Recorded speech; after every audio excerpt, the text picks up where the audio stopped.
"Watch who you're pushing, old man," Mark screamed, desperately wiping the scalding hot coffee from his brand new, expensive designer suit. The elderly janitor, his hands trembling, looked down at the floor, his face filled with regret. He opened his mouth to apologize, but Mark cut him off with a cruel scoff. "My suit costs more than your entire year's salary," he spat, the words dripping with venom. Without a second glance, he stormed into the elevator, leaving the janitor standing there in stunned silence. He straightened his tie, checking his reflection in the polished metal doors. Perfect. Not a hair out of place. This interview was his big break. For the vice president role at one of the country's top firms, he knew he was going to crush it. He had the experience, the ambition, the killer instinct.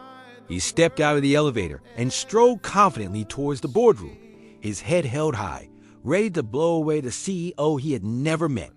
He pushed open the heavy oak doors, expecting a panel of stern-faced executives. But the room was empty. Completely empty, except for a single imposing leather chair at the head of the long table, its back turned towards him. Mark cleared his throat. "I'm here for the interview," he announced, his voice echoing in the silent room. "Mark Peterson." Slowly, deliberately, the chair began to spin around. Mark's confident smile froze, then completely vanished. His face went ghostly pale. A cold dread washed over him, making his knees feel weak as if they might buckle at any moment. It was him. It was the janitor. But he wasn't wearing a janitor's uniform anymore. He was in a perfectly tailored suit, the kind that spoke of quiet old money power. And he wasn't holding a mop. He was holding Mark's resume.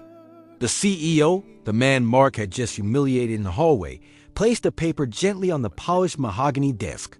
He looked Mark dead in the eye, his gaze piercing, unwavering. The silence stretched on, thick with tension. Until the CEO spoke, his voice soft but carrying the weight of absolute authority. "In this company," he began, his voice calm and measured, "we don't hire people based on their degrees or their past achievements alone. We don't hire people who think they are better than others." He paused, letting the words sink in. "We hire people with character. We hire people who help others up, not push them down."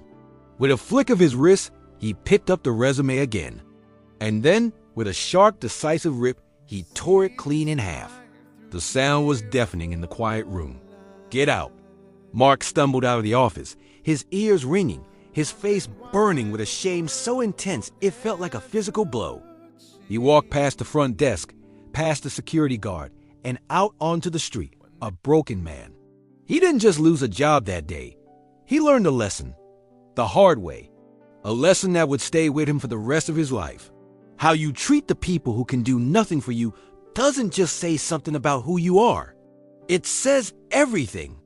It's easy to be kind to those who can help you climb the ladder. The real test of your character is how you treat the person holding the ladder. Think about that. Thanks for watching. If this story resonated with you, hit that like button and subscribe for more content that makes you think. See you next time.